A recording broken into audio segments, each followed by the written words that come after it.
Welcome to Her Remarkable History. Remember to support, subscribe. Mary Queen of Scots, a life full of tragedy. Born Mary Stuart on the 8th of December 1542 at Linlithgow Palace in Scotland, Mary went on to become Queen Consort of France and Queen of Scotland, hence her byname, Mary Queen of Scots. Mary was the only child of King James V of Scotland and his French wife, Mary of Guise. Mary's father died just 6 days after she was born, making her Queen of Scotland in her own right. Although King Henry VIII, Mary's great-uncle, made an unsuccessful effort to control her, the regency of the kingdom was settled in favour of her mother. At the will of her mother, Mary was sent to France.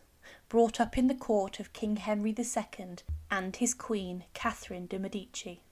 She had a childhood of much luxury, including frequent hunting and dancing, and an education that enabled her to speak Latin, Italian, Spanish and some Greek. French was now Mary's first language, and Mary grew into a Frenchwoman rather than a Scot. By her remarkable beauty, with her tall, slender figure, she was about 5'11", her red gold hair and amber-coloured eyes, and her taste for music and poetry, Mary summed up the contemporary ideal of the Renaissance princess at the time of her marriage to Francis, eldest son of Henry and Catherine, in April 1558. Although it was a political match aimed at the union of France and Scotland, Mary was sincerely fond of her boy husband, though the marriage was probably never consummated. The ascension of Elizabeth Tudor to the throne of England in November of 1558 meant that Mary was, by virtue of her Tudor blood, next in line to the English throne. Those Roman Catholics who considered Elizabeth illegitimate because they regarded Henry VIII's divorce from Catherine of Aragon and his marriage to Anne Boleyn invalid, even looked upon Mary as the lawful queen. Mary's father-in-law, Henry II of France, thus claimed the English throne on her behalf. The death of Henry in 1559 brought Francis to the French throne and made Mary a glittering queen consort of France until Francis's premature death in December of 1560 made her a widow at the age of 18. Mary returned to Scotland in the August of 1561 and discovered that her sheltered French upbringing had made her ill-equipped to cope with a series of problems now facing her. Mary's former pretensions to the English throne had made Elizabeth hostile, and she refused to acknowledge Mary as her heiress. Mary, nothing if not royal by temperament, prized her English rights. Whilst Mary herself was a Roman Catholic, the official religion of Scotland had been reformed to Protestantism in her absence. This made her appear to many, including John Knox, a foreign queen of an alien nation. Mary found the most difficult of all to be the Scottish nobles, factious and turbulent after a series of royal minorities. They cared more for private feuds, promoting their own importance, rather than the support of the crown. Nevertheless, for the first year of her rule, Mary managed well, with the aid of her natural half-brother, James, Earl of Moray, and helped in particular by her policy of religious tolerance. It was Mary's second marriage in July of 1565 to her cousin Henry Stuart, Earl of Darnley, son of Matthew Stuart, 4th Earl of Lennox, that started the fatal train of events culminating in her destruction. Mary married the handsome Darnley recklessly for love. It was a disastrous choice, because by her marriage she antagonised all the elements interested in the power structure of Scotland, including Elizabeth, who disapproved of Mary marrying another Tudor descendant, and her half-brother James, who, jealous of the Lennox family's rise to power, promptly rebelled.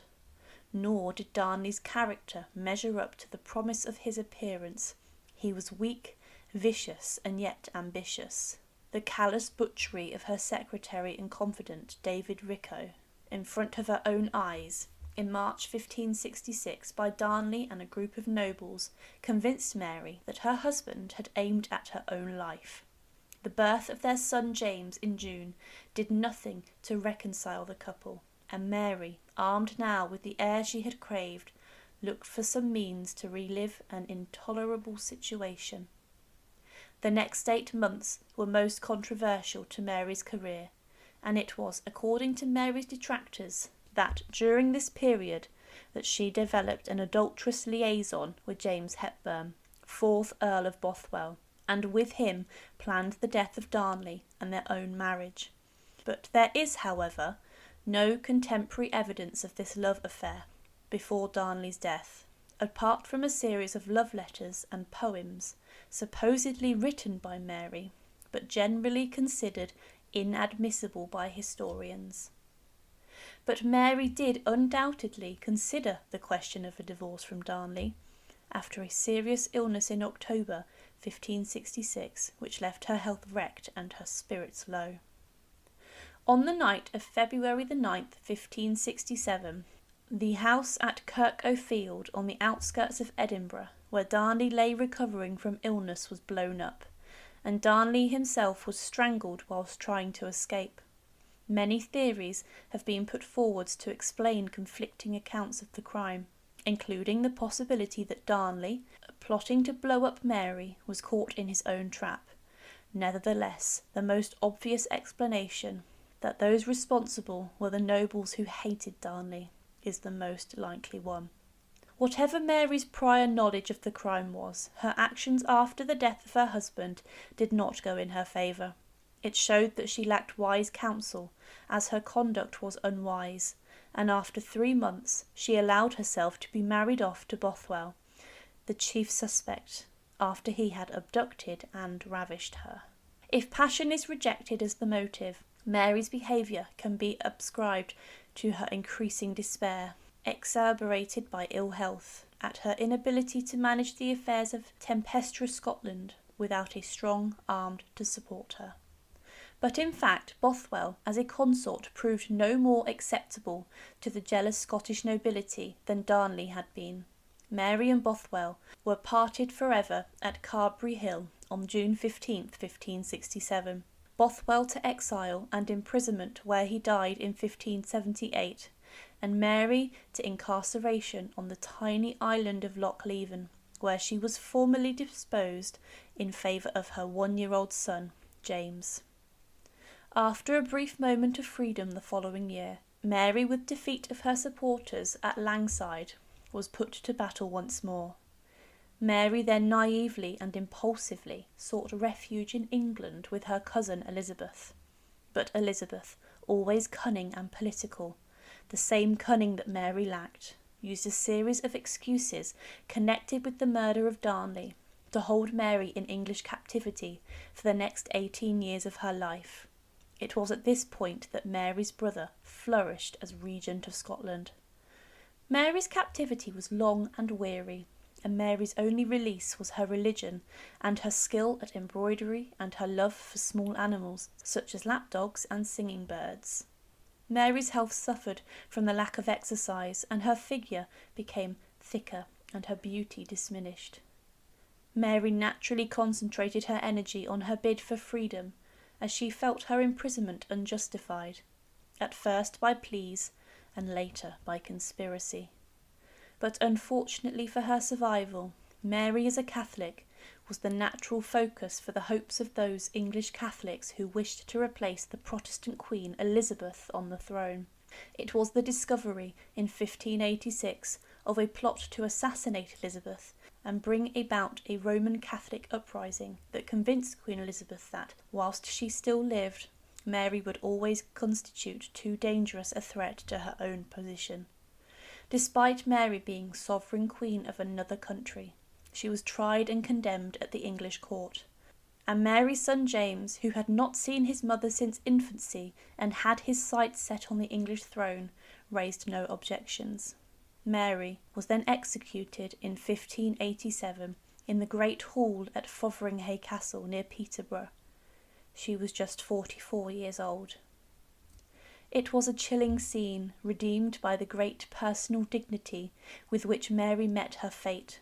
Her body ultimately came to rest in Westminster Abbey, in a magnificent monument James I raised to his mother after he finally ascended to the throne of England. A romantic and tragic figure to her supporters, a scheming adulteress if not murderess to her political enemies, Mary aroused furious controversy in her own lifetime, during which her cousin Queen Elizabeth aptly termed her the daughter of debate. Her dramatic story has continued to provoke argument among historians ever since, whilst the public interest in this 16th century femme fatale remains as strong, with no signs of it diminishing.